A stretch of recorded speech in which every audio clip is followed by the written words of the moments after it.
सम्यक्त्व गुणस्थान कहते हैं। हाँ, ये बाकी के लिए बता रहे हैं हम। चौथा गुणस्थान जो कल किया था उसको एक बार फिर से रिवाइज कर रहे हैं, तो वही देख लीजिए। चौथा गुणस्थान फिर से कर रहे हैं एक बार। तो इसमें किसका उदय है और किस किस का उपशम क्षय क्षयोपशम हो रहा है ये बता रहे हैं। तो ये आप बता सकते हैं, आपको तो ध्यान है थोड़ा। कौन सी कषाय की अपेक्षा से कौन सा है? हाँ, अप्रत्याख्यानावरण कषाय कर्म का उदय है। तो अनुदय किसका, अभाव किसका हुआ फिर? अभाव, अच्छा, उदय से असंयत होने पर भी उदय तो नहीं है उसका चौथे गुणस्थान में। नहीं, दो की अपेक्षा से देखेंगे। एक दर्शन मोहनी कर्म की अपेक्षा से देखेंगे, उसकी तीन प्रकृतियां होती है। तो तीन होती है, वो जो सादी मिथ्या दृष्टि के तीन प्रकृतियां सत्ता में होंगी, लेकिन अनादि के एक ही होगी। तो इसमें दोनों की अपेक्षा से मैक्सिमम तीनों ले लिया। मिथ्यात्व की तीन प्रकृति और अनंतानुबंधी की चार। तो सात का कॉम्बिनेशन किस बन सकता है? हाँ, अपनी अपनी अवस्था के अनुसार। पांच चार तो अनंतानुबंधी का हो गई होगा उपशम। हाँ, एक मिथ्यात्व का हो सकता है, दो प्रकृति का हो सकता है अनादि सादी के, या तीन का भी हो सकता है। उस अपेक्षा से 5, 6 या 7 का उपशम होता है। हाँ, इसमें तीनों अवस्था इसलिए ली है कि चौथे गुणस्थान में उपशम भी हो सकता है, क्षय भी हो सकता है और क्षय उपशम भी हो सकता है। हाँ, इन सात वो सामान्य रूप से लिए, क्योंकि चौथे में हो सकता है इसलिए लिया है। डिटेल में नहीं बोला है। बट दो का विभाजन इस तरह से, चार मिथ्यात्व की एक और कषाय की, या मिथ्यात्व की तीन और कषाय की चार, इस तरह से चार 7 हो सकती है। मिथ्यात्व में एक, दो या तीन हो सकती है। कषाय की चार तो रहेंगी ही रहेंगी। अनंतानुबंधी का अभाव होगा, एक का अभाव होगा तो दूसरी का उदय होगा, नेक्स्ट वाली। तो एक इसको कहने के दो तरीके हो सकते हैं। अनंतानुबंधी का अभाव और अप्रत्याख्यानावरण का उदय। दो अपेक्षा से, इसलिए अभाव और उदय दोनों अपेक्षा से कह सकते हैं, दोनों सही है। तो सर इसमें फर्स्ट लाइन ही अप्रत्याख्यानावरण कषाय कर्म के उदय से, हाँ यस लिखा हुआ है। तो ये क्यों लिखा? उदय तो नहीं होता है, चौथा गुणस्थान होता है। हाँ, नहीं वही मैं कह रहा हूं ना, अनंतानुबंधी का उपशम हो गया। हाँ, तो अप्रत्याख्यान का उदय होगा ना। उदय हो गया, ठीक है। इसमें लिखा सिर्फ अप्रत्याख्यानावरण है, लेकिन अपने उदय अनुदय दोनों समझने का नीचे क्लियर किया फिर। ठीक है। नीचे अनंतानुबंधी की चार लिखा है ना, का उपशम क्षय उसमें भी होता है ना। नीचे, इसलिए नीचे ब्रैकेट में लिखा है। बट वो तो डेफिनेशन लिखने की बात है। अदरवाइज क्या है कि मिथ्यात्व की तीन प्रकृतियां हैं सादी अनादि की अपेक्षा से, और चार अनंतानुबंधी की है। इस तरह से 5, 6, 7 की कोई भी ग्रुप हो सकती है। अगर उसका उपशम हो, क्षयोपशम हो या क्षय हो, तो चौथा गुणस्थान होता है। और वो अविरत है, क्योंकि अप्रत्याख्यान व्रत लेने में बाधक है। अनंतानुबंधी सम्यक्त होने में बाधक है, घातक है। लेकिन अप्रत्याख्यानावरण सम्यक्त होने में बाधक नहीं है, लेकिन व्रत लेने में बाधक। अच्छा, अप्रत्याख्यानावरण कषाय कर्म के उदय से, मैं उसको अनंतानुबंधी दिमाग में पढ़ रही हूँ, इसीलिए मुझे लगा कि उदय क्यों लिखा है। इसलिए मैं बार बार आपको दो चीजें बताने की कोशिश कर रहा हूँ। एक को आप बात करोगे तो अभाव, और एक का अभाव किया तो उदय किसका हो रहा है। अभी आपने व्रत की बात कही तो मैंने पहला वर्ड देखा तो मुझे क्लियर हो गया कि मैं अनंतानुबंधी पढ़ समझ रही हूँ उसको। हाँ, यस यस यस, नहीं अभी क्लियर हो गया। यस ठीक है।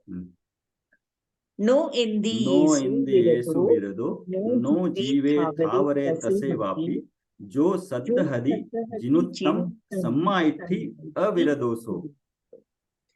जो परिणाम सम्यक दर्शन से सहित हो, परंतु इंद्रिय विषयों से और त्रस स्थावर की हिंसा से अविरत हो, अर्थात एक देश या सर्वदेश किसी भी प्रकार के संयम से रहित हो, उस परिणाम को अविरत सम्यक्त्व गुणस्थान कहते हैं।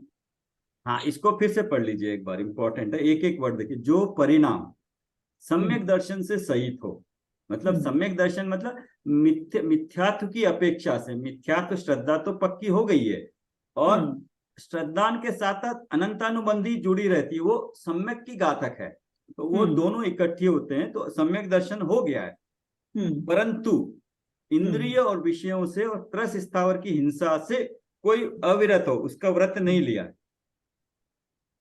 अर्थात एक देश या सर्वदेश किसी भी प्रकार के संयत से, क्योंकि एक देश होता है 5वें में, सर्वदेश होता है 7वें में, उससे रहित है ये, उस परिणाम को अविरत सम्यक्त गुणस्थान कहते हैं।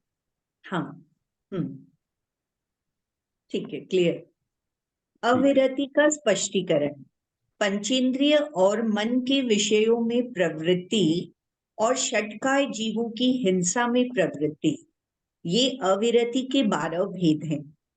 उपर्युक्त 12 प्रकार की अविरति का किंचित भी त्याग इन जीवों को नहीं होता, परंतु अविरति में प्रवृत्ति हे बुद्धि से रहती है, तथा आगमानुसार सदाचार तो अवश्य होता ही है।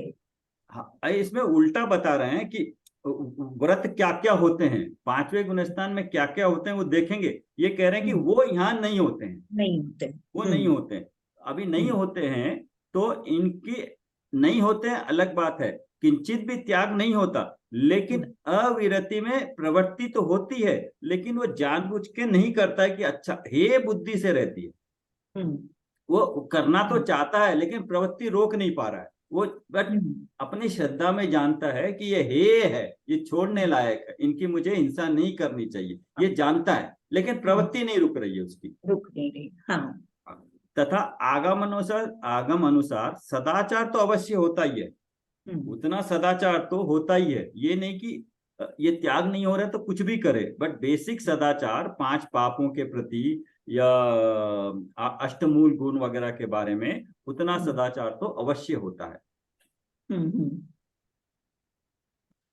ठीक है। सम्यक्त्व, औपशमिक, क्षायोपशमिक और क्षायिक सम्यक्त्व में से एक।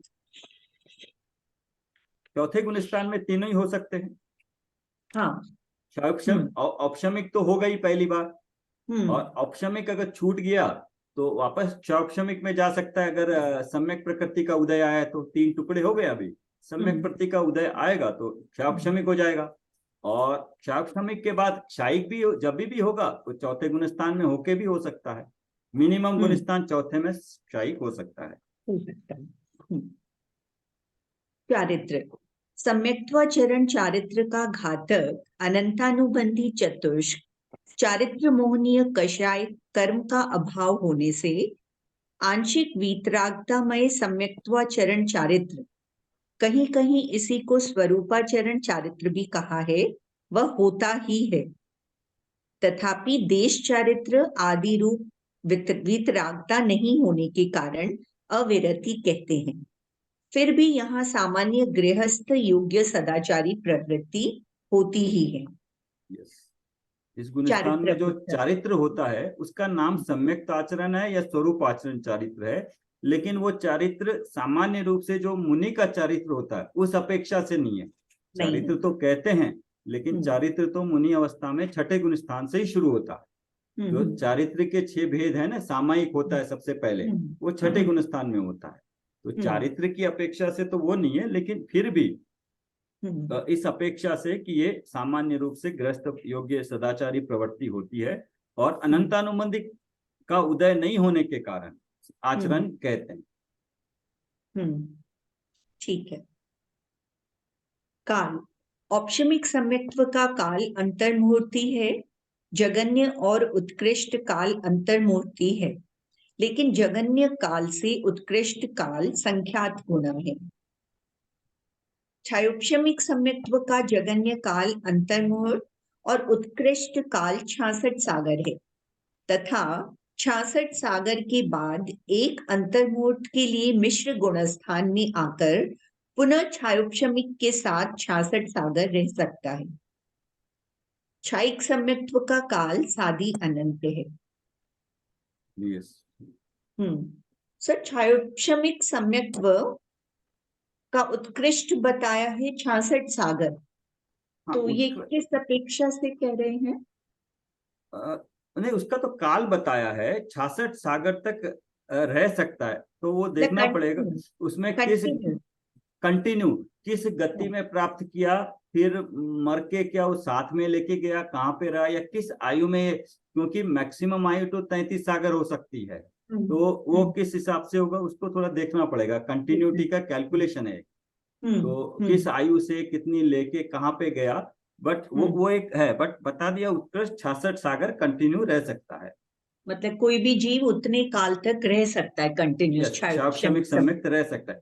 उसमें एक और बताया कि एक 66 सागर के बाद अगर एक अंतर्मूर्त का ब्रेक हो जाए, मतलब क्षमिक के साथ साथ तीसरे में मिश्र में भी आ जाए, मिश्र का काल एक अंतर्मूर्ति है वो देखा था, तो मिश्र में आने के बाद फिर क्षमिक हो सकता है, क्योंकि 3 से 4 में आ सकता है, मतलब 4 से 3 में गया, 3 से फिर 4 में आ गया, तो फिर 66 सागर हो सकती है उसकी।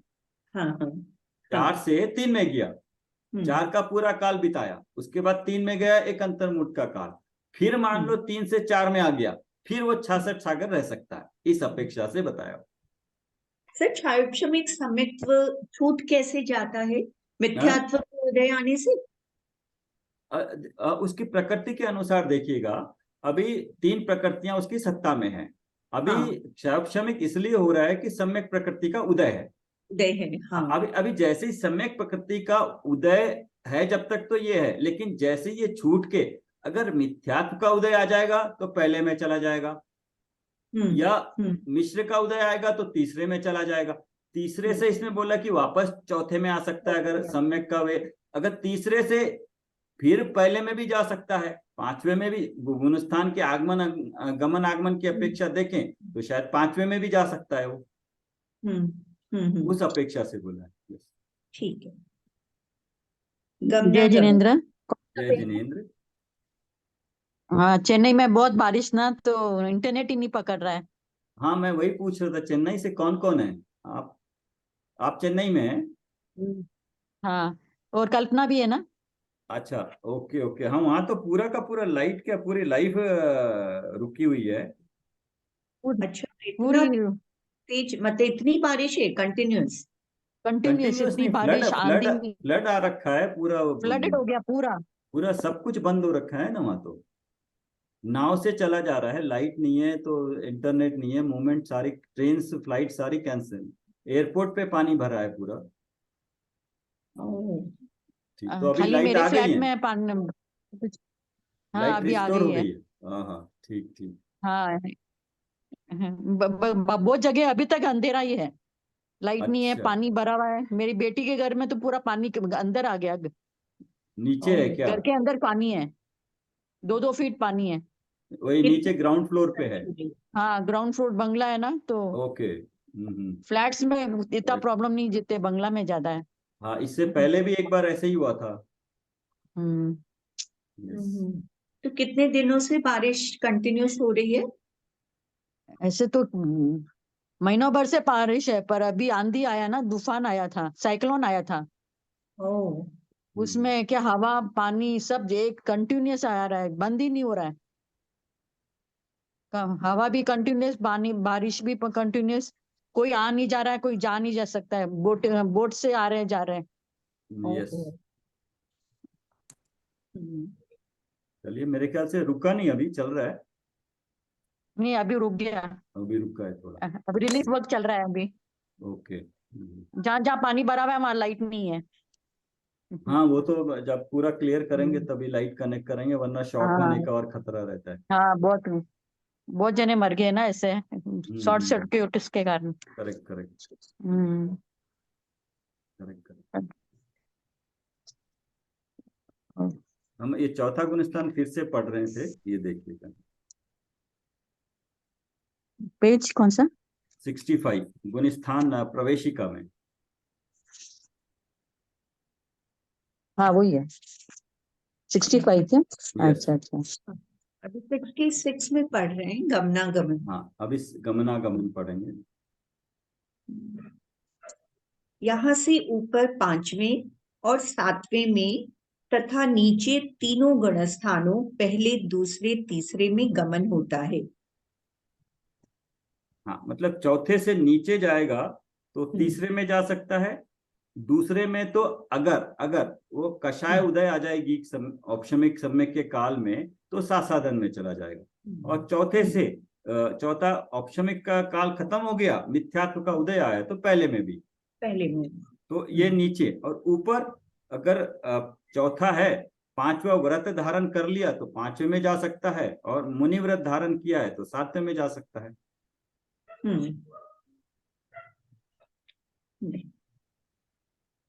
पहले, तीसरे, पांचवें तथा छठवें गुणस्थान से यहाँ आगमन होता है। तो अभी चौथे में ऊपर से कहां से आगमन होगा?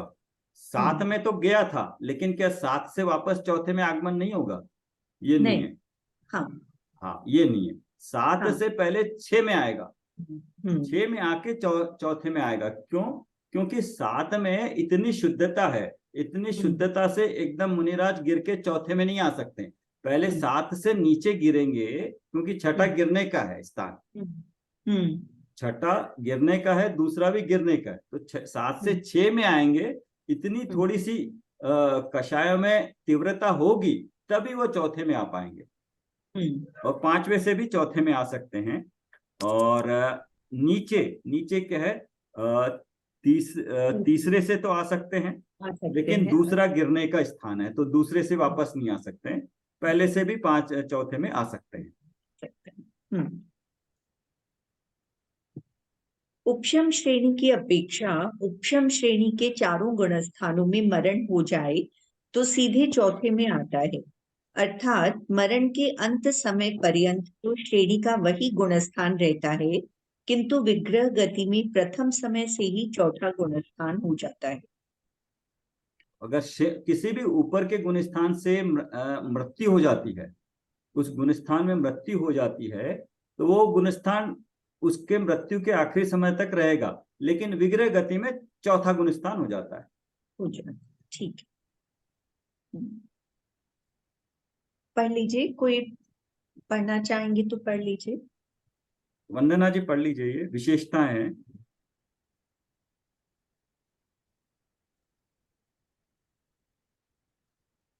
इस गुणस्थान से ही विशिष्ट प्रशस्त राग के कारण तीर्थंकर प्रकृति का बंध प्रारंभ हो सकता है। इस गुणस्थान से ही परमार्थिक प्रकट होता है। यहाँ से जीव को समित्व के कारण अनंतरात्मा संज्ञा प्राप्त होती अंतरात्मा, है। हाँ, अंतरात्मा। अच्छा, अंतरात्मा संज्ञा प्राप्त होती है। यह अविरत शब्द अंत दीपक है।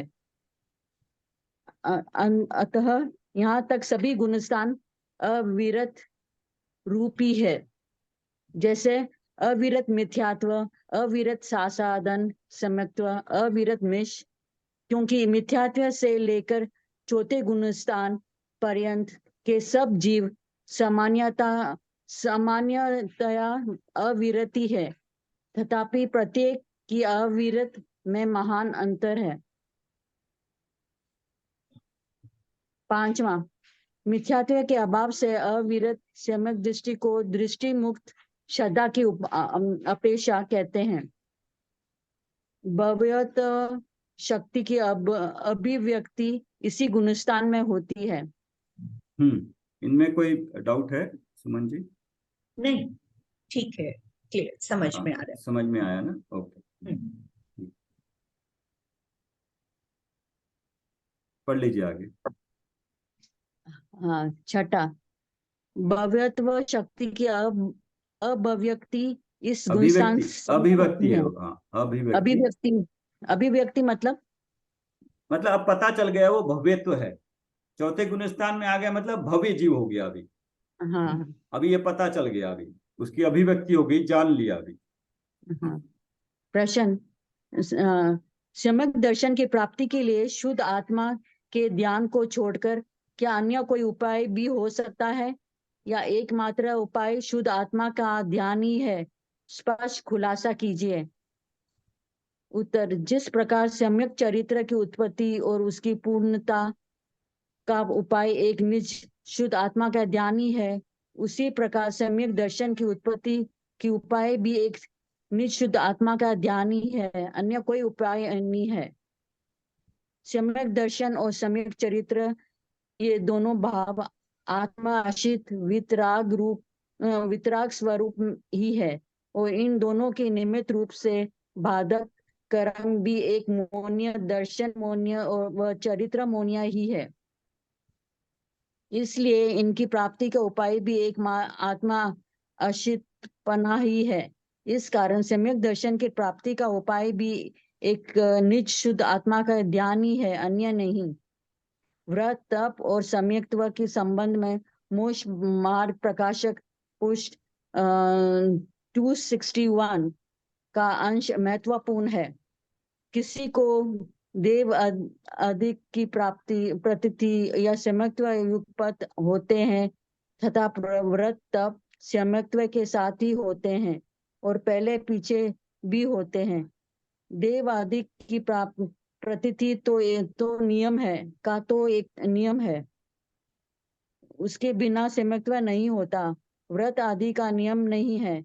बहुत जीव तो पहले सम्यक्त्व पश्चात ही व्रत आदि को धारण करते हैं, किन्हीं को युगपत भी हो जाते हैं। समझ में आया ये? हाँ, मतलब युगपत हो जाते मतलब एक तो पहले के दो में आश्रय करने लायक क्या चीज है, वही है आत्मा का जो आश्रय है ना, निश्चय के अनुसार अपना पारिणामिक भाव है ना, उसके अनुसार जो है वो आश्रय करने योग्य, उसी से सम्यक दर्शन की प्राप्ति होती है। हाँ, अगर व्रत और सम्यक दर्शन की अपेक्षा से बताया कि अगर किसी को अगर सम्यक दर्शन हो जाए तो चौथा गुणस्थान होता है, और अगर किसी को सम्यक व्रत बाद में हो तो पांचवा गुणस्थान हो जाएगा, और कोई है सम्यक दर्शन के साथ साथ व्रत भी धारण कर ले युगपत एक साथ, तो उसको पांचवा गुणस्थान हो सकता है। तो तीनों कॉम्बिनेशन हो सकते हैं, ये बता रहे हैं। अच्छा, इसमें वो देवादिक की प्रतीति तो नियम है, सम्यक्त्व के लिए देवादिक की प्रतीति तो होगी ही होगी, उसके व्रत बिना तप का तो नियम सम्यक नहीं होगा। हाँ, व्रत तप का नियम है, वो बाद में भी हो सकता है। अच्छा वंदना जी, आपने एक ये तो खत्म हो गया, ये आपने पूछा था क्या, यही वाला मैं शेयर कर रहा हूँ। आपने ये एक उस दिन एरो के रूप में डिस्कशन हुआ था, आप पूछ रहे थे। मैं नहीं थी, आप नहीं मैं थे? अटेंड ही नहीं करी। अच्छा, नहीं 2-3 दिन पहले। हाँ, 2-3 दिन से नहीं नहीं देख पा रही हूँ। अच्छा अच्छा, आपने पूछा था ना अनादि अनंत, अनादि शांत, सादि शांत या सादि हाँ अनंत हाँ किसी। हाँ हाँ। हाँ, तो अच्छा उसको अनादि अनंत मतलब अनादि से कोई चीज चल रही है, अनंत काल तक रहेगी जीव हाँ। के साथ, पारिणामिक भाव है अच्छा। वो। अनादि अनंत साथ में रहता है जीव के, और अनादि से चल रही है, यहाँ पे आके समाप्त हो जाए उसको अनादि शांत कहेंगे। अच्छा मतलब मिथ्यात्व अनादि से साथ में था जीव के, यहाँ के समाप्त हो गया तो उसको अच्छा। अनादि अच्छा। शांत कहेंगे। और सादि शांत मतलब कोई चीज यहाँ पे शुरू हुई है, यहाँ पे समाप्त हो गई। औपशमिक सम्यक्त जैसे है, अंतर्मुख काल के लिए यहीं पे शुरू होता है, यहीं पे समाप्त हो जाता है, वो पहले नहीं था और आगे भी नहीं जाएगा। अच्छा। अच्छा। इसी तरह से सादी अनंत है, यहाँ पे शुरू होगा लेकिन अनंत काल तक साथ में रहेगा। अच्छा। वो है क्षायिक सम्यक्त आदि, जो यहाँ पे प्रकट होते हैं पहले से नहीं होते हैं, अनंत काल तक रहेंगे ये। अच्छा। हम्म,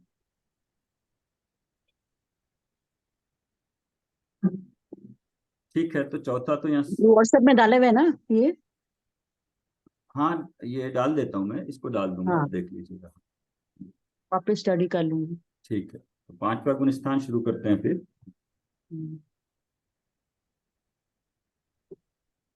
ठीक है, और कोई है नहीं, मैं पढ़ता हूँ, ठीक है। हाँ, पांचवा गुण स्थान देश विरत गुण स्थान। ओके। आचार्य श्री नेमिचंद ने गोमटसार जीवकांड गाथा 30 में देश विरत गुणस्थान की परिभाषा निम्नानुसार दी है।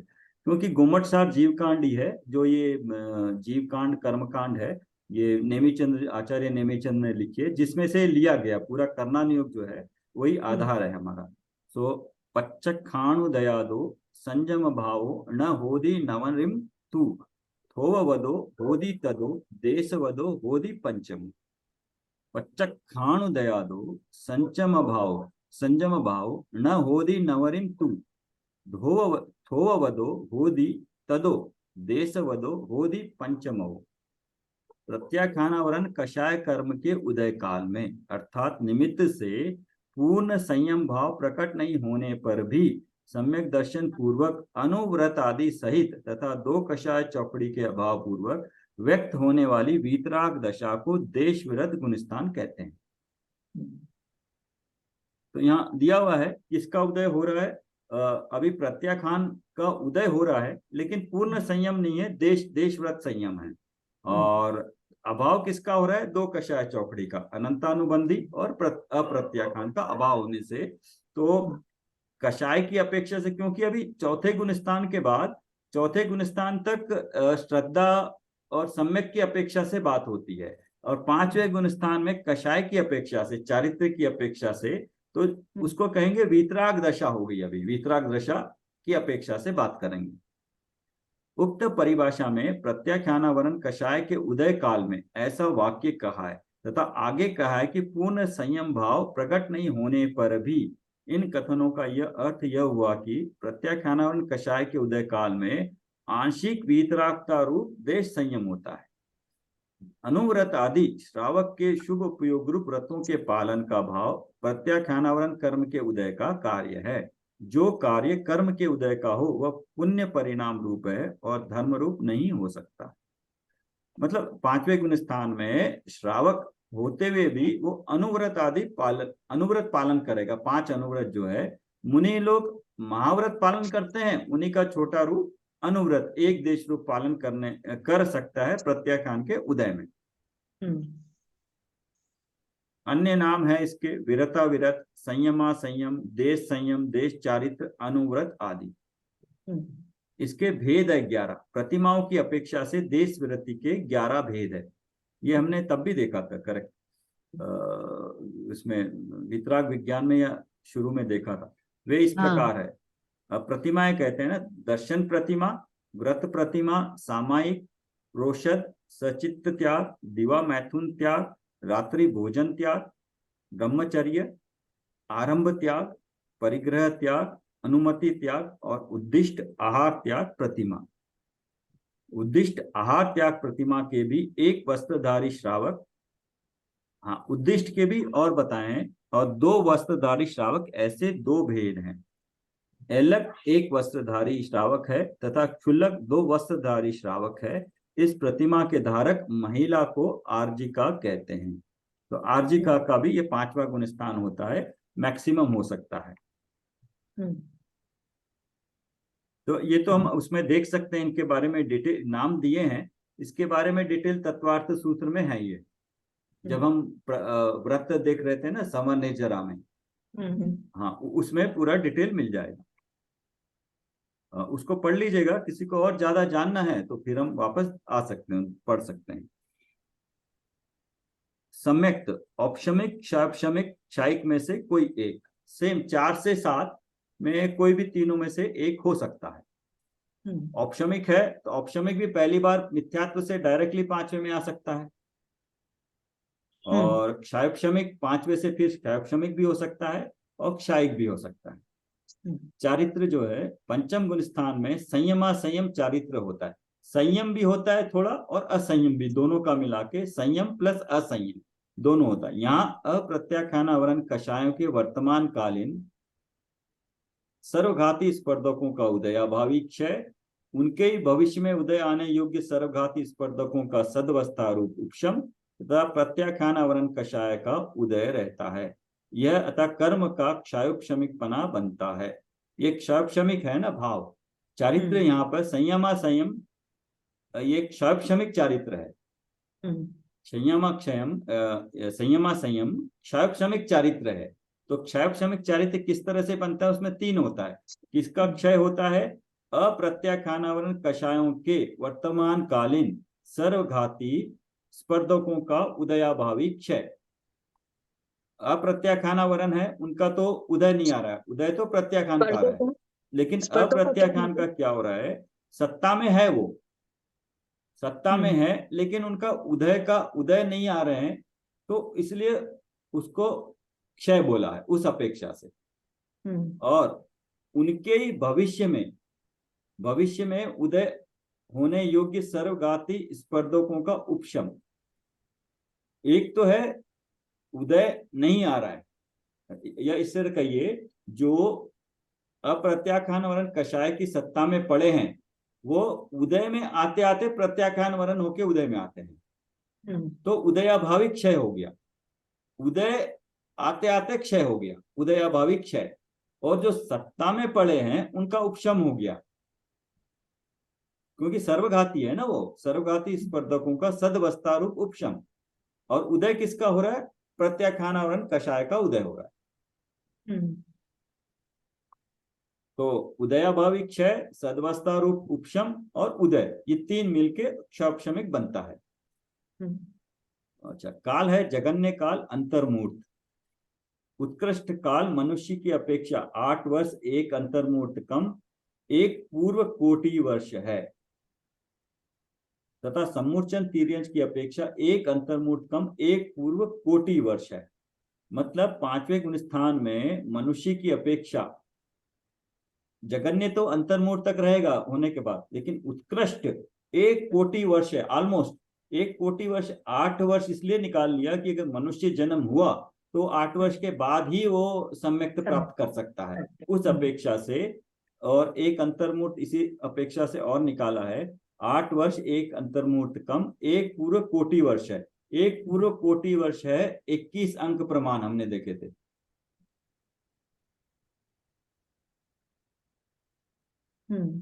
एक की 86 था ना, 46 या 86 लाख हजार वर्ष इंटू 46,000, 1 कोटि पूर्व, 21 अंक प्रमाण थी ना राशि। अतः सम्मूर्छन तिर्यंश की अपेक्षा एक अंतर्मूर्त कम, एक पूर्व कोटि वर्ष है। मतलब 5वां गुणस्थान है, सम्मूर्छन तिर्यंश है, और जिसको वही महामत्स्य, उसकी आयु भी एक पूर्व कोटि वर्ष के आस हो सकती है, उतनी थोड़ा सा कम, क्योंकि तिर्यंश है ना, तिर्यंश को सम्यक्त हो सकता है एक अंतर्मूर्त के बाद। तो इसलिए एक अंतर्मूर्त कम किया। मनुष्य को है एक 8 वर्ष और एक अंतर्मूर्त याद नहीं है, बट 8 वर्ष तो मिनिमम। तो इसलिए 8 वर्ष कम एक अंतर्मूर्त निकाला है, उतनी आयु तक रह सकता है। ठीक, गमनागमन ऊपर अभी गमन मतलब ऊपर जाएगा 5वें से तो 7वें गुणस्थान में, क्योंकि 6ठे में गिरने का है, तो 5वें से 6ठे में नहीं जाएगा, 5वें से 7 में जा सकता है। तो 7वें से ऊपर तो श्रेणी है, ऊपर कोई नहीं आ जा सकता, तो ऊपर तो सिर्फ 7वां ही होगा। अच्छा, नीचे की ओर कहाँ गमन करेगा, नीचे चौथे में, तीसरे में, क्योंकि चौथे में तो कर ही सकता है, और 3 की सत्ता है, मिश्र का उदय आएगा तो तीसरा भी होगा। और औपशमिक सम्यक के काल में कोई कषाय उदय में आ गई तो सासाधन दूसरा भी हो सकता है। और पहले गुणस्थान में अगर मिथ्यात्व का उदय आ गया तो मिथ्यात्व में भी जा सकता है। तो इस अपेक्षा से भी देख सकते हैं कि अगर 5वें गुणस्थान में है, औपशमिक सम्यक के काल में अगर किसी कषाय का उदय आ गया तो दूसरे में जाएगा। और अगर चौथे में, अगर 5वें से चौथे में भी जा सकता है, अगर अव्रति हुआ तो, अव्रति हुआ तो चौथे में चला जाएगा, और मिश्र का उदय होने से तीसरे में भी चला जाएगा, तीसरे में। अच्छा, अभी है कहां से, आगमन कहां से हो सकता है, 5वें में कहां से आ सकता है, मिथ्यात्व से डायरेक्टली औपशमिक सम्यक्त होगा पहली बार, तो वहां से आ सकता है पहले से। और दूसरा तो गिरने का स्थान है, वहां से नहीं आ सकता है। और चौथे से आ सकता है इसमें, बट तीसरे से भी एक देखना पड़ेगा, अगर सादी मिथ्या दृष्टि है तो तीसरे से क्यों नहीं आ सकता है, तीसरे से तो चौथे में ही जाएगा, फिर 5वें में आ सकता है, इसीलिए तीसरा नहीं लिया। नहीं, 1 मिनट देखते हैं, उसको मैं बताता हूँ अभी। चौथे से 5वें में तो आएगा, और 7वां वाला गिरेगा तो 6ठे से उसमें आएगा 5वें में। ठीक, तो ये इस तरह गमन आगमन हो गया। आप आगे पढ़िए, मैं बताता हूँ इसको।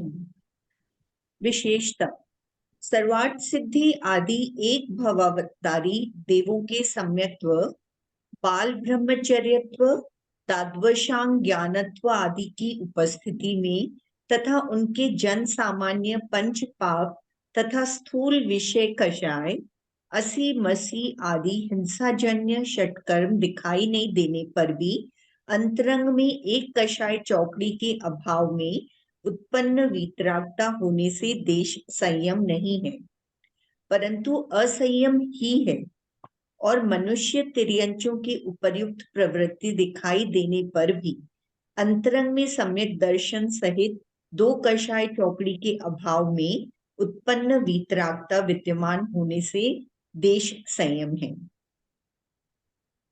बहुत सिंपल है ना? क्या एक बार फिर आप अर्थ बता दीजिए अगर समझ में आया है तो। ये सर्वार्थ सिद्धि के जो देव हैं, देव गति की अपेक्षा बता रही है। हाँ, की अपेक्षा बता रहे हैं कि जो एक भव अवतारी हैं सर्वार्थ सिद्धि के देव, उनके सम्यक्त्व है, बाल ब्रह्मचर्यत्व भी है, दाद्वशांग की पाठी भी है, किंतु उनके एक पांच पाप, हाँ, जन सामान्य पंच पाप तथा स्थूल विषय कषाय, असी मसी आदि हिंसाजन्य षटकर्म दिखाई नहीं देने पर भी अंतरंग में एक कषाय चौकड़ी के अभाव में उत्पन्न वीतरागता होने से देश संयम नहीं है, क्योंकि देवों में चतुर्थ गुणस्थान ही पाया जाता है। एक कषाय चौकड़ी का अभाव ही है वहां, बाकी सारी चीज होते हुए भी, बाकी सारे बाल ब्रह्मचर्य है, दाद्वशांग की पार्टी है, विषय कषाय पाप नहीं है, विषय कषायों में प्रवृत्ति देखी नहीं जाती, असी मसी कृषि आदि जन्य हिंसा नहीं होती, फिर भी एक कषाय चौकड़ी के अभाव पूर्वक ही वहां पे संयम देखा जाता है। परंतु असंयमी है, देवों में, देवगति के जीवों में असंयमी है, असंयमी कहते हैं, और मनुष्य तिर्यंचों के उपर्युक्त प्रवृत्ति दिखाई देने पर भी, जो मनुष्य है उनमें ये सारे मतलब ब्रह्मचर्य व्रत भी अभी नहीं पूरी तरह से पालन किया है, इतने ज्ञानी भी नहीं है, पांचों पाप का पूर्ण रूप से त्यागी भी नहीं है पांचवें गुणस्थान में, मतलब एक देश उनके व्रत है, फिर भी दो कषाय चौकड़ी का अभाव है, इसलिए उतनी वीतरागता होने से देश संयम उनको प्राप्त होता है पांचवें गुणस्थान। तो पॉइंट ये है कि बाह्य की प्रवृत्ति से कोई फर्क नहीं पड़ता, कितना भी शांत हो, अंदर में कषायों के अभाव पूर्वक जो शुद्धता है वो डिसाइड करेगी क्या गुणस्थान है। बाह्य में यहाँ पे पांचवें गुणस्थान वाला ग्रस्त होगा, सारे कार्यों में प्रवृत्ति दिखाई देगी, लेकिन अंदर में उसके प्रति आसक्ति नहीं है, अनासक्ति पूर्वक कार्य करता है, तो कषाय की अपेक्षा से उसका अभाव है, तो पांचवा गुणस्थान है, ये कहना चाह रहा है। यस। स्वयंभू रमण समुद्र में प्रतिकूल वातावरण में भी शुद्धात्मानुभव होने से असंख्यात तिर्यंच अतीन्द्रिय सुख का उपभोग करते हुए पंचम गुण स्थान वर्ती है। कहीं भी सुख का सीधा संबंध व्यक्त वीतरागता से है, बाह्य प्रवृत्ति के अनुसार त्याग ग्रहण से नहीं है। धर्म वीतरागता व्यक्त करने के लिए, धर्म की वृद्धि करने के लिए अथवा धर्म की परिपूर्णता के लिए बाह्य अनुकूलता या प्रतिकूलता अकिंचित कर है। यह विषय यहाँ स्पष्ट समझ में आ सकता है। हाँ, ये दो लाइन बड़ी इंपॉर्टेंट है, फिर से पढ़िएगा। एक ये तीनों का कि मतलब बाह्य में प्रवृत्ति कितनी भी हो, चाहे मनुष्य में या तिर्यंच में भी, लेकिन कषाय के अनुसार शुद्धता होगी। ये दो लाइन है। धर्म की वृद्धि करने के लिए अथवा धर्म की परिपूर्णता के लिए बाह्य अनुकूलता या प्रतिकूलता अकिंचित कर है। यह विषय यहाँ स्पष्ट में आता है, समझ में आ रहा है। बाह्य प्रतिकूल परिकर धर्म प्रकट करने के कार्य में कुछ बाधक होता हो तो नरक में किसी भी जीव को सम्यक्त्व की प्राप्ति नहीं होनी चाहिए, लेकिन असंख्यात नारकी सम्यक्त्व की प्राप्ति करते हैं। नव ग्रैवियक पर्यंत के स्वर्ग के सब देवों को बाह्य अनुकूलता के कारण सम्यक दर्शन होना ही चाहिए, ऐसा नियम नहीं बन सकता, क्योंकि अनेक देव मिथ्या दृष्टि पाए जाते हैं। वही बाह्य अनुकूलता होगी और सम्यक दर्शन प्राप्त हो जाए, ऐसा नियम नहीं। यस। वही बता रहे कि नरकों में अनंत मतासंख्यात जीव नारकी सम्यक्त्व की प्राप्ति कर लेते हैं, लेकिन वहां तो बिल्कुल प्रतिकूलता है, कोई भी बिल्कुल तरह कोई की अनुकूलता नहीं, यस। फिर भी वो सम्यक्त्व की प्राप्ति कर लेते हैं। और नवे ग्रैवियक में देवों को कितनी अनुकूलता है, लेकिन फिर भी इतने अनेक देव ऐसे हैं जो मिथ्या दृष्टि है। यस। उपसर्ग या परिचय में जकड़े हुए साधु की साधुता नष्ट होनी चाहिए और उनको उपसर्ग तथा परिचय जयी बनकर केवली होने का अवसर भी नहीं मिलना चाहिए। तथापि अनेक मुनिराज उपसर्ग तथा परिचय जयी होकर अंतरो उन्मुख पुरुषार्थ करते हुए केवली होते हैं और अपनी अतीन्द्रिय अनंत सुख रूप पर्याय को प्रति समय प्रकट कर ही रहे हैं।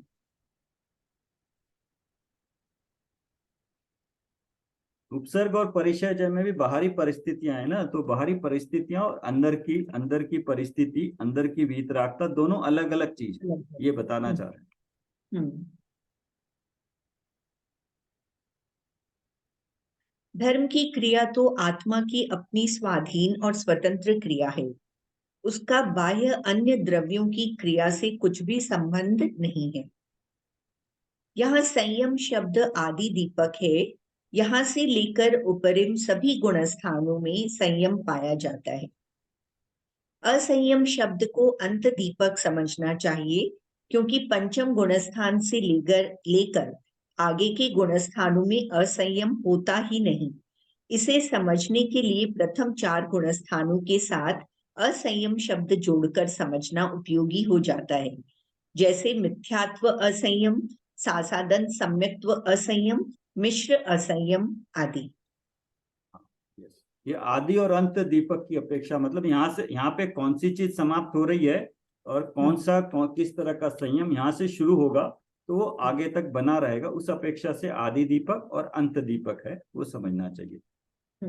हाँ यस, ये तीसरे गुणस्थान से मैं वो शेयर करता हूं मैं। यस,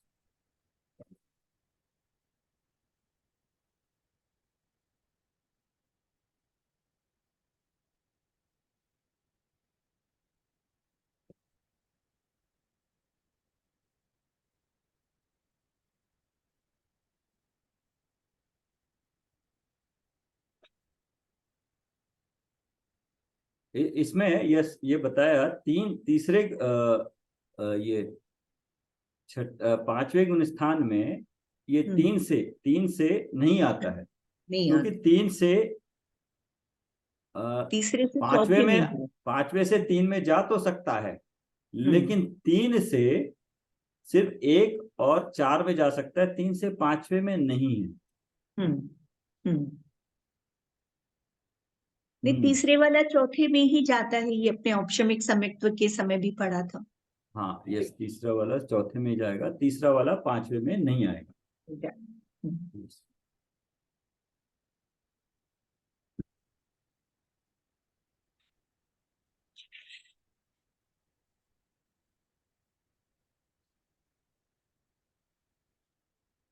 आगे शुरू करें फिर, एक और है, एक ये कर लेते हैं। ठीक है, वंदना जी पढ़ेंगे छठा गुणस्थान।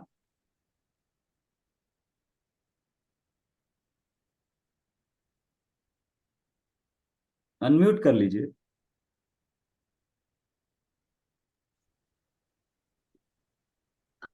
अप्रमत वीर गुणस्थान। आचार्य श्री नेमी चंद्र ने गोमिटसार जीव कांड गाथा 32 में प्रमत वीरत गुणस्थान की परिभाषा निम्न अनुसार दी है। संजलन नो कसायाणु दयादो संजमो हवे जम्मा मड़ फल जनना पमादो पमादो विय तमहा तमहा हु पमत्त विरदो पमथ सो। विरदो सो। हाँ, एक बार फिर पढ़ लीजिएगा। संजनन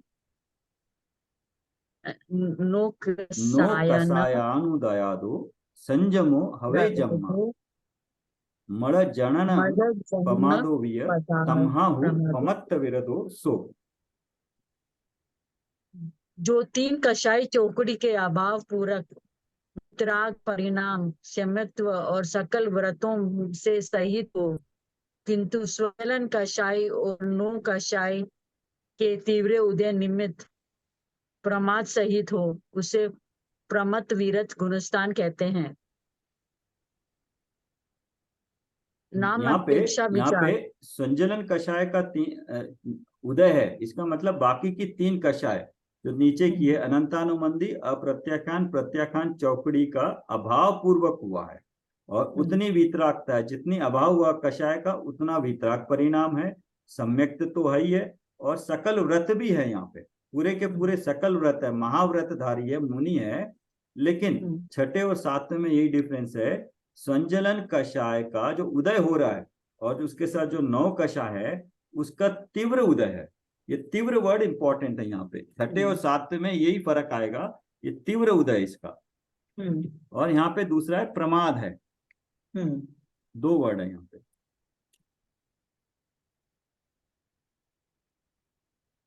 नाम अपेक्षा विचार। प्रमत संयत संयत विरत संयम सकल चरित्र इत्यादि अनेक नाम है। मोह साधक मुनि जीवन में यह प्रमत संयम गुणस्थान नियम से होता ही है। छठवें गुणस्थान की प्राप्ति के बिना कोई जीव मोक्ष प्राप्त नहीं कर सकता है। प्रमत संयंत का स्पष्टीकरण, प्रमत प्लस संयंत इक्वल्स टू प्रमत संयंत।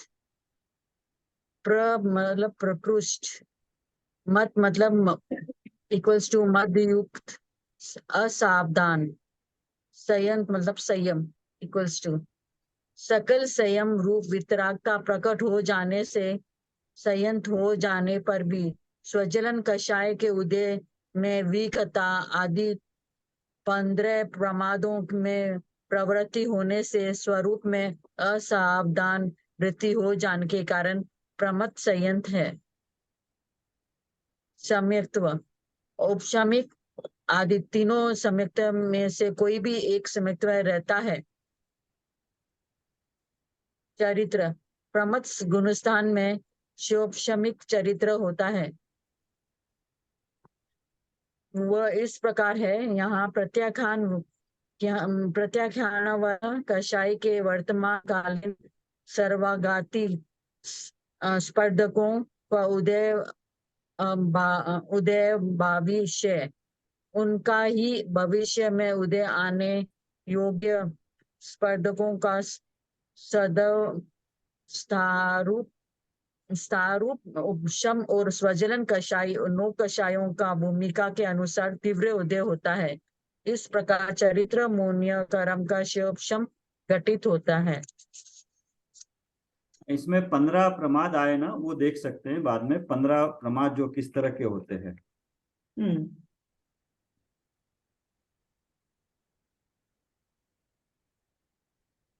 नेक्स्ट है काल। काल मरण की अपेक्षा जघन्य काल एक समय।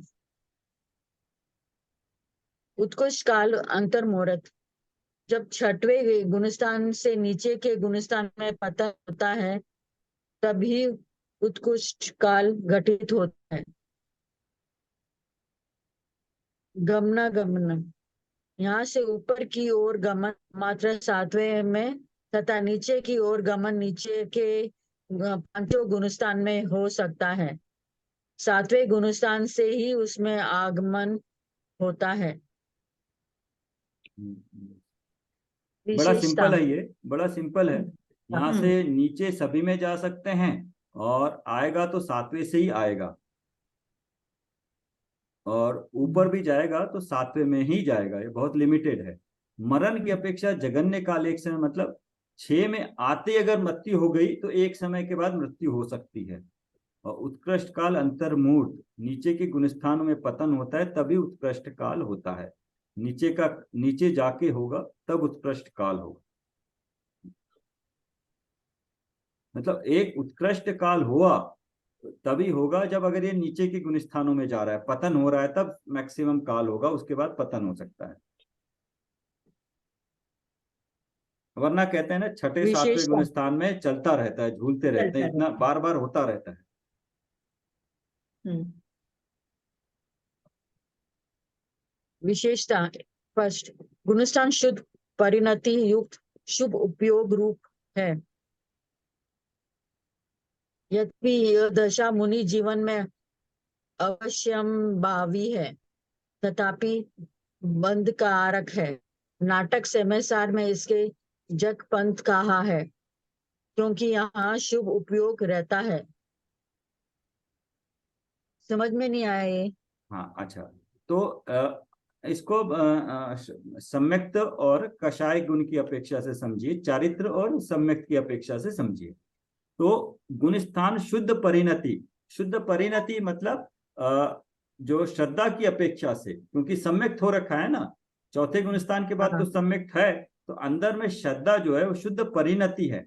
परिणति मतलब अंदर का भाव। लेकिन उपयोग रूप, उपयोग मतलब ज्ञान और दर्शन का उपयोग, ज्ञान और दर्शन दोनों को मिला के गुणों का जो कार्य होता है वो उपयोग रूप है। मतलब अभी उनकी प्रवृत्ति किसमें हो रही है? शुभ उपयोग रूप हो रही। किस किस में हो रही है वो नीचे 2, 3, 4 में बताएं। और यद्यपि यह दशा मुनि जीवन के अवश्यम्य भावी है, तथापि बंध कारक है। तो बंध तो होता ही है, क्योंकि बंध में इसमें शुभ उपयोग है, शुभ उपयोग है, इसलिए बंध तो होगा। नाटक समयसार में इसे जगपंथ का है, क्योंकि यहाँ शुभ उपयोग रहता है, शुद्ध उपयोग नहीं रहता है। मतलब आत्मा में उपयोग नहीं रहता है, लेकिन परिणति शुद्ध होती है। श्रद्धा गुण की अपेक्षा शुद्ध होता है परिणति और उपयोग। हाँ। सेकंड, आचार्य कृत सभी साहित्य लेखन उपदेश दीक्षा शिक्षा आदि प्रशस्त कार्य इसी गुणस्थान में होते हैं।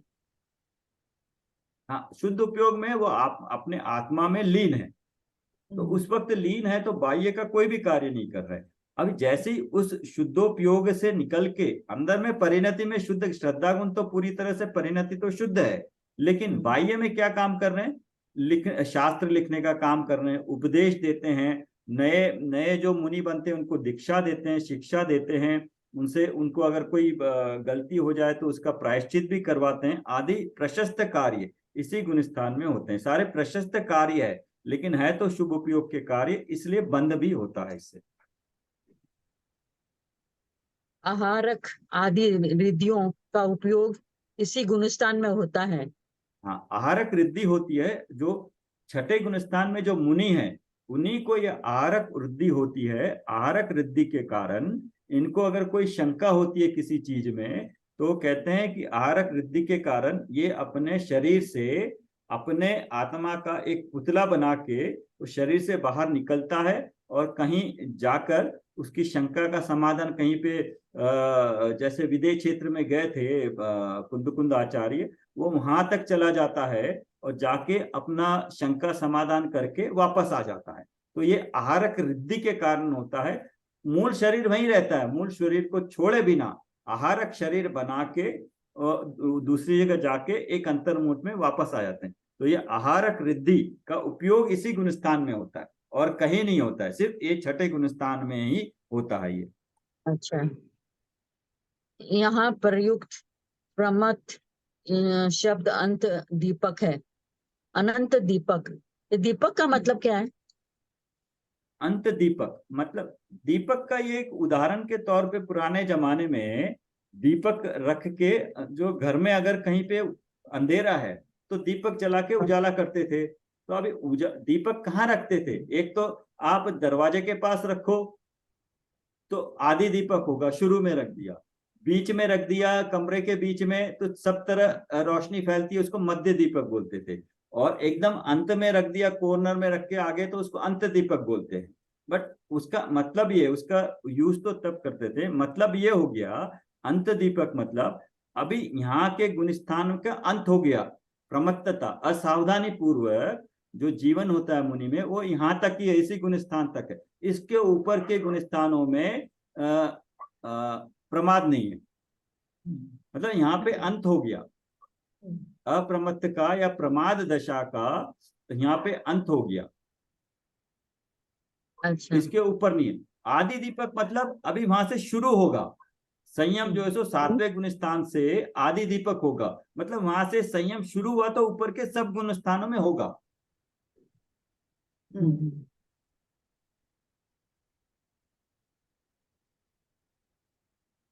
ठीक है, 5 यहाँ नंबर। पर्यंत के सभी गुणस्थान प्रमथ ही है। यहाँ पर्यंत, यहाँ तक के, पर्यंत मतलब यहाँ तक के सभी गुणस्थान, मतलब छठे गुणस्थान तक सारे के सारे असावधानी पूर्वक ही है, उसमें प्रमाद ही है। पहले में भी, दूसरे में भी, तीसरे, चौथे, पांचवे, छठे तक प्रमाद है। 7वें के बाद प्रमाद खत्म, 7वें से प्रमाद खत्म। तो यहाँ तक के सभी गुणस्थान प्रमत्त ही है। अच्छा। 28 मूल गुणों का अखंड पालन करना ही सच्चा गुरुपना है।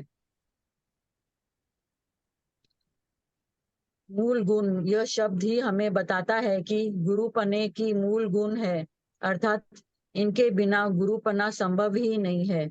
जैसे जड़ के बिना वृक्ष नहीं होता, इस तरह 28 मूल गुणों की अनिवार्यता आगम, तर्क तथा युक्ति से भी यथार्थ सिद्ध होती है। जो कोई 28 मूल गुण का आगमन अनुसार निर्दोष पालन करते हैं, वे सच्चे गुरु है। ऐसी परिभाषा चरणानुयोग के शास्त्रों के मुख्यतः से करना उचित ही है। सच्चे मुनि पने के विषय को अन्य अपेक्षाओं से भी हमें समझना आवश्यक है। अंत कुछ स्पष्टीकरण करते हैं। अनंत अनुबंधी और आदि 3 कषाय चौकड़ी के उदय के काल में ध्यान रहित अनुदय, और शुद्ध अनुदय के काल परिणति, में, अनुदय के काल में ध्यान रहित तथा शुद्ध परिणति सहित अवस्था के समय मुनिराज जिस प्रकार के बाह्य आचरण में प्रवृत्त होते हैं, उस आचरण को 28 मूल गुण कहते हैं। हाँ, इसमें 2-3 चीजें आई हैं, वो हमने पढ़ा। एक तो 15 प्रमाद है, और ये 28 मूल गुण है। अंतर में शुद्धता तो 3 कषाय चौकड़ी के पूर्वक है, अंदर की शुद्धता, लेकिन बाह्य में 28 मूल गुण पालन करते हैं। तो 28 मूल गुण मुनि के क्या होते हैं, वो अलग से दिया हुआ है अपने तत्वार्थ सूत्र में।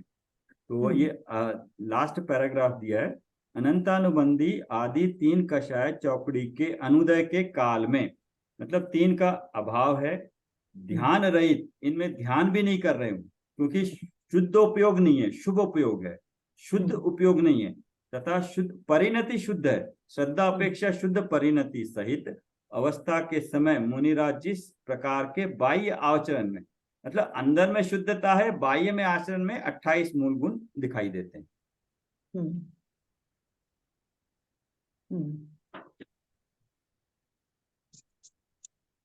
सर, 5वें से सभी गुणस्थानों में कषाय की अपेक्षा ही बात कर रहे हैं, क्योंकि चारित्र के गुणस्थान है ये 5वें से।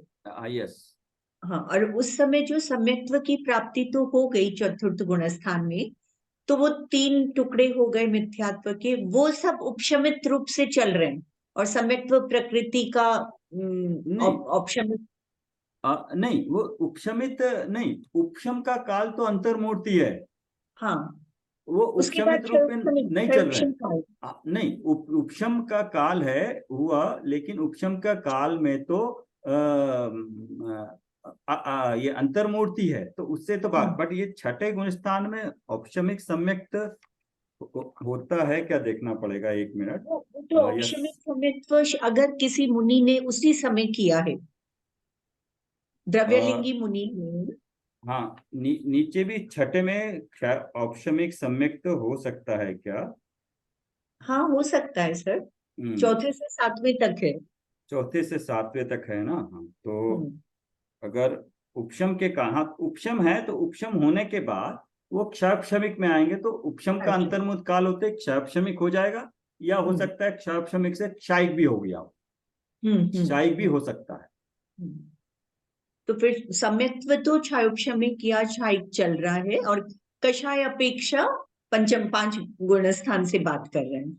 हाँ, वो सबसे पहले ही बताया था कि 1 से 4 गुणस्थान श्रद्धा की अपेक्षा से बात करते हैं, और 5 से लेके 12 तक चारित्र गुण की अपेक्षा से बात करते हैं, और 13 और 14 योग की अपेक्षा से है। तो गुण स्थान की डेफिनेशन में ही है, मोह और योग के निमित्त से जो दोनों की तारतम्य अवस्था, मतलब कम ज्यादा जो होता रहता है। मोह में दोनों आ गए, दर्शन मोहनीय और चारित्र मोहनीय। दर्शन मोहनीय 4 तक, चारित्र मोहनीय 12 तक। तो मोह और योग 13 और 14 में। तो गुण स्थान की अपेक्षा से मोह और योग के निमित्त से जीव के जो श्रद्धा और चारित्र गुण में तारतम्यता होती है, वो उसको गुण स्थान कहते हैं। हाँ। तो 5वें गुणस्थान से जब भी हम गुणस्थानों को समझने या बात करेंगे, तो हम कषाय अपेक्षा बात करेंगे, कितनी कषाय, क्योंकि सम्यक्त तो हो चुका है। अब 5वें गुणस्थान में सम्यक्त तो है, किसी भी तरह का भी सम्यक्त तो है। ओनली क्या फर्क पड़ रहा है, कषाय में फर्क पड़ रहा है। 5वें, 6ठे, 7वें में कषाय, 5वें और 7वें में कषाय की अपेक्षा से, 6ठे और 7वें में तीव्र और मंद की अपेक्षा से। 6ठे 7वें में दोनों में संजलन का उदय है, लेकिन 7वें में शुद्ध उपयोग है और कषाय मंद है। हाँ। कषाय का तीव्र हो जाती है और शुभ उपयोग हो जाता है, तो 6ठा हो जाएगा। और ये 6ठा 7वां तो चलता ही रहता है, क्योंकि एक अंतर मुहूर्त से ज्यादा एक गुण स्थान में रह नहीं सकते हैं।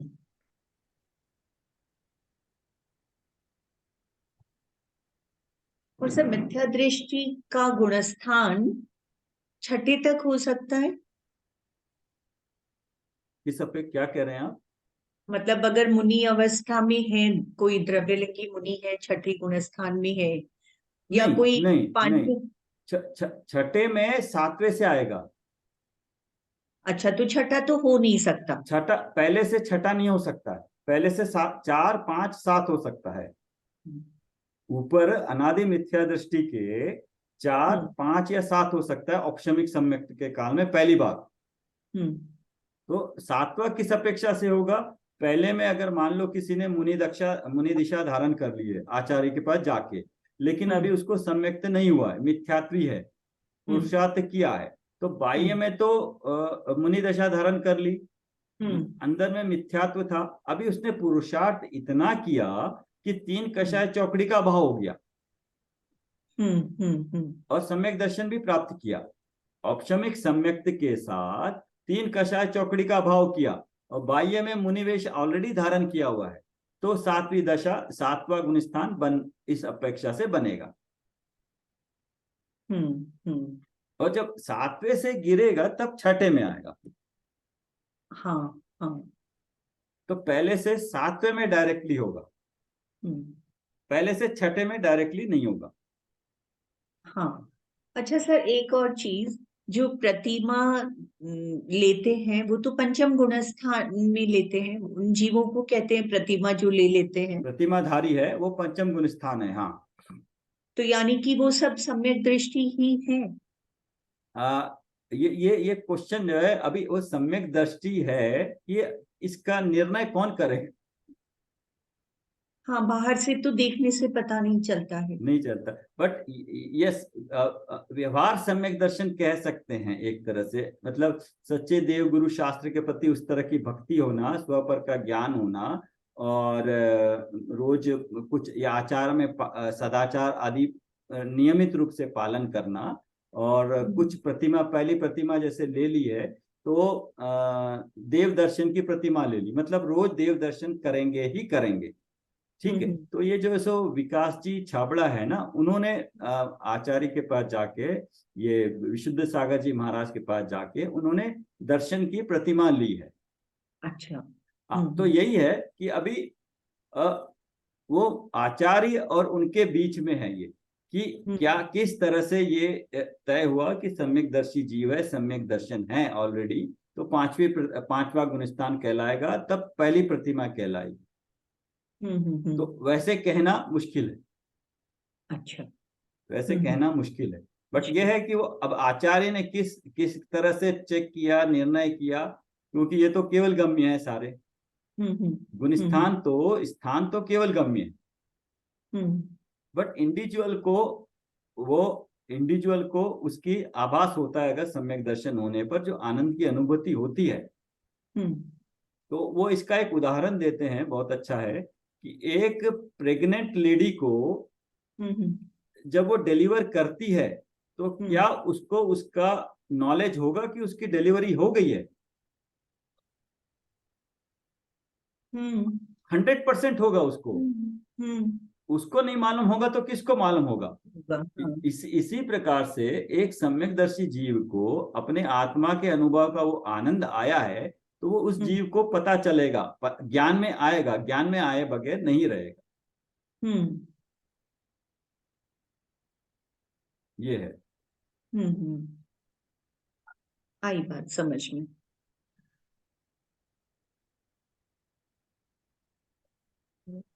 जय जिनेन्द्र सर। जय जिनेन्द्र।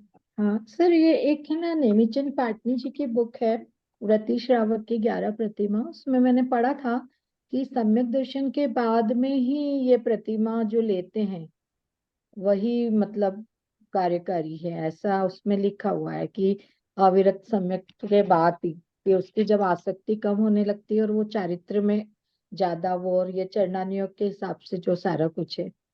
नहीं, तो उसमें फिर कोई हमें क्या मान ये के मतलब स्वरूप की स्थिरता बढ़ती है और पुरुषार्थ करता, तो साथ साथ चारित्र में भी फिर वो ये प्रतिमा धारण करता है। तो नहीं सर धारण तो करेगा। अपन देखते हैं कि बहुत लोग प्रतिमा धारण करते हैं, हम सुनने में भी आता है। तो फिर वो सम्यक दृष्टि होते हैं या नहीं होते, जैसे अभी आपने बताया कि अनुभव वही कर सकते हैं। एग्जैक्टली तो ये आपने क्वेश्चन वही यही है। बताया, तो सर ये मतलब हम क्वेश्चन तो यही है। नहीं बता सकते। और हाँ, मतलब वो यही इसमें मतलब बुक में ये भी लिखा कि मिथ्या दृष्टि जो जीव होगा उसकी इसमें ज्ञान और अपने स्वरूप में और श्रद्धा में तो रमणता होगी नहीं।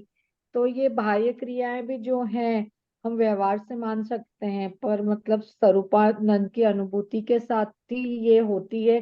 तो ही मतलब जो आगम में लिखा है कि एग्जैक्टली निश्चय पॉइंट चारित्र यही और है। व्यवहार चारित्र दोनों को इन्होंने मतलब सेम इम्पोर्टेंस दी है।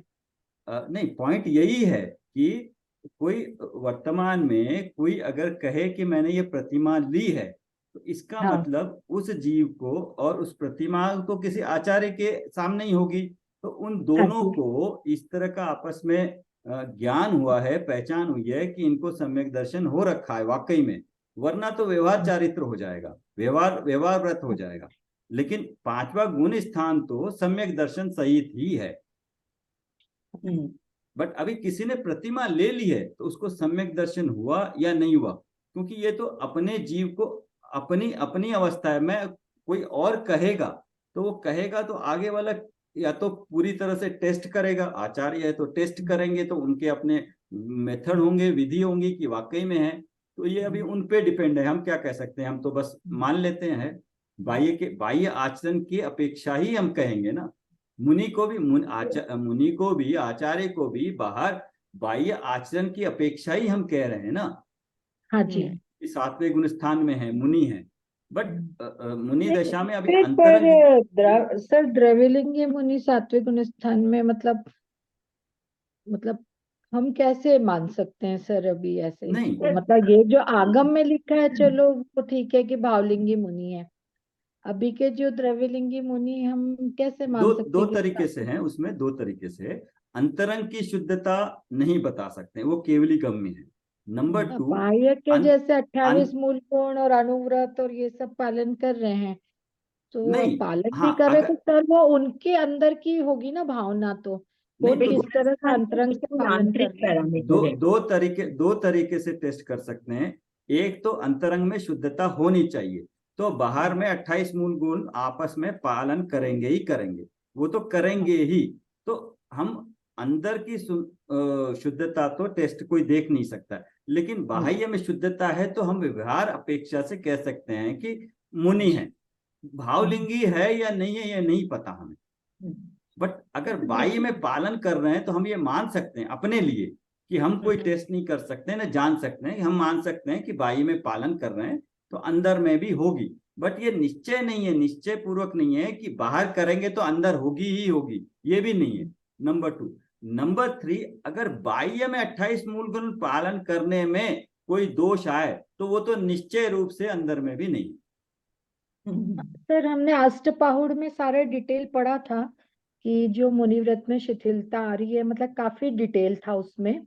यस, पूरा। तो मतलब हाँ, तो सर मतलब उसके हिसाब से हम कुछ नहीं जान सकते, मतलब खुद जैसे हमने किया है सम्यक्त्व की प्राप्ति तो हम खुद ही अनुभव कर सकते हैं, कोई बिल्कुल दूसरा आंतरिक नहीं कर पैरामीटर सकता है। है। निश्चय से तो बिल्कुल नहीं कर सकता। और व्यवहार में ये कि हमारा जो बाह्य आचरण है, मतलब वो जरूर होगा कि वो ये सब कुछ होगा तो समता भाव और वो जो सब कुछ होगा उनमें, मतलब बिल्कुल नॉर्मल होंगे वो लोग सब, मतलब क्रोध मान माया नहीं रहेगी, मतलब वो व्यवहार में दिखेगा सर। पर मतलब कोई इसका पैरामीटर नहीं है। नहीं है। हम खासकर कोई ऐसा जीव जिसको खुद को सम्यक्त नहीं हुआ वो तो जज करने के पोजीशन में है ही नहीं है।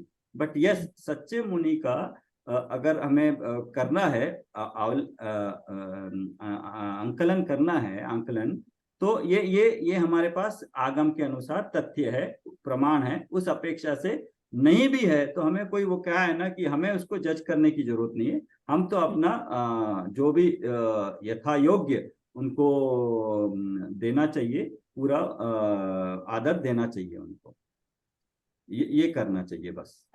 हाँ सर, ये जैसे अपन ने मोक्षमा प्रकर्षक में भी पढ़ा है कि बड़े की तरह और हमसे ज्यादा ज्ञानी है तो वो हमारे लिए आदरणीय है, पर जो भी स्वरूप आगम में दिखाया है उसके हिसाब से ही हमें मतलब मानना चाहिए कि मतलब सुदेव हैं या कुदेव हैं, जो हमने मोक्षमा प्रकाशक जी में पढ़ा था जैसे स्वरूप जो है। तो मतलब अपन अपना सोच के और अपने हिसाब से माने, मतलब ऐसा कोई पैरामीटर नहीं है। हाँ, तो इसमें आदर देने योग्य चीज एक सामान्य रूप से सभी को है। हाँ, व्यवहार में बट सदाचार हो गया गुरु वो सर गुरु तो। मानना, उनको गुरु मानना, तो गुरु मानने के लिए तो पूरी कसौटी पे खरे उतरे तभी गुरु होंगे। तो गुरु का स्वरूप अपने को मालूम होना चाहिए, बाहर क्या हो रहा है उससे कोई मतलब नहीं है। और बाहर उस गुरु के प्रति हमारी आस्था है तो ठीक है, और किसी प्रकार से अगर नहीं लग रहा है, लगेगा तो बाहर से ही 28 मूल गुणों में दोष होगा तभी पता लगेगा हमें कि नहीं है। नहीं हो, पालन हो रहा है ठीक ठाक तो ठीक है, हमें हमें जज करने की आवश्यकता भी नहीं है। हमें तो हमें अपने सच्चे गुरु का जो गुण है हमें पता होना चाहिए कि ये है सच्चे गुरु के गुण, ये होते हैं। तो अंदर की तो हम टेस्ट नहीं कर सकते, कोई भी नहीं कर सकता है तो केवली के अलावा, या केवली, क्योंकि सम्यक्त तो फिर भी जानने में आता है, लेकिन कषायों की मंदता और ये 3 कषाय चौकड़ी कैसे पता चलेगी? क्योंकि 4 तरह की कषायों में संज्वलन कषाय का उदय ये कैसे पता चलेगा? ये कहीं नहीं, केवल ज्ञान गम्य ही है ये, बस ये गुणस्थान का पूरा केवल ज्ञान गम्य ही ये अंदर की है, ये शुद्धता। बाह्य तो सिर्फ बाह्य में आचरण फॉलो करते देखते हैं तो कुछ अनुमान लगा सकते हैं, इतना है। वरना उनको वेश से ही मुनि रूप से देखना होगा कि उनका वेश मुनि स्वरूप है। वो व्यवहार से पूरा किया जाएगा, व्यवहार से पूरा किया जाएगा। तो ठीक है, गृहस्थ का त्याग किया है और मुनिवेश धारण किया है, हम मुनिवेश उतना ही धारण किया माने। है और 28 मूल गुण पालन कर रहे हैं। ये उसमें भी अगर शिथिलता देखते हैं फिर भी मुनि है, अवस्था मुनि है, तो भाई वही मानेंगे ना कि ठीक है चलो मुनि वेश में बाह्य बस वेश मुनि का है। हाँ, नहीं वो नहीं, फिर या तो है या नहीं है, या तो है या गुरु है या नहीं है। चलो वाला नहीं मामला है, चलो वाले में गड़बड़ हो जाएगी, हमारी गड़बड़ हो जाएगी। नहीं, अगर वेश मुनि है सर और हम 28 मूल गुणों में भी शिथिलपना देखते हैं, हाँ, तो फिर स्वरूप तो मुनि, उन्होंने खुद का वेश मुनि रूप में किया है, तो वो मुनि कहलाएंगे या नहीं कहलाएंगे व्यवहार में? व्यवहार में मुनि हम मानेंगे, व्यवहार से अगर फॉलो कर रहे हैं पूरी तरह से निर्दोष, सच्चे गुरु की कोटि में नहीं आएंगे। सच्चे गुरु को हम कैसे बता सकते? अगर बाहर फॉलो कर रहे हैं तो हम एज्यूम कर सकते हैं कि है, लेकिन बाहर कोई भी दोष नजर आया है तब तो फिर वो पहले गुणस्थान में ही हो गए ना, हाँ, मिथ्यात्व ही हो गए वो तो। और उनको तो ज्यादा स्ट्रिक्ट है, वो ऊंची पदवी पे रह के निचला कार्य नहीं कर सकते, बोला है ना पंडित जी ने, तब तो दोष ज्यादा लगता है, दोष ज्यादा लगता है। दोष ज्यादा लगता है। तो यही है, ये अपने हमें गुरु का स्वरूप निर्णय अपने उसमें क्लियर होना चाहिए। बाकी सामान्य रूप से हमें उनको आदर सत्कार उस भाव से करना चाहिए, बस। इसमें कोई टीका टिप्पणी या किसी को कुछ कहें उसका अवसर बनता ही नहीं है, अन्य सरी के समय के अनुसार जो है सो है, बस।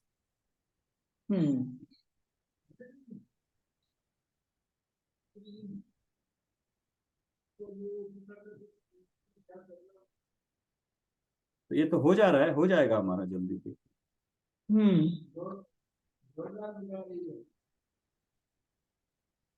हाँ, क्योंकि 6 तक तो हाँ, हो गए 7वें हैं। गुणस्थान तक की है, बाकी के तो ऊपर के तो सिर्फ नॉलेज के ऊपर है, उसमें ज्यादा समझने वाली बात भी कोई नहीं है, पढ़ना ही है वो तो बस। 7वें तक ही है, थोड़ा बहुत डिस्कशन होगा, चर्चा होगी, उसके ऊपर तो कोई ज्यादा चर्चा का भी अवसर नहीं है, पढ़ना ही होता है, नॉलेज ही है वो। आज संगीता जी भी नहीं आई है, शायद योग का बोला था, मेडिटेशन का, तो आज तो आई नहीं है, आज तो बाकी लोग भी कम ही हैं, तो आज फिर नहीं करते हैं वो क्लास। सर, कल मैं करवाने की कोशिश करूंगी, क्योंकि मैंने भी काफी बार करवाया हुआ है और किया हुआ है मेडिटेशन। अच्छा, हाँ। कल मैं करवाती हूँ, अगर वो आ जाती है वो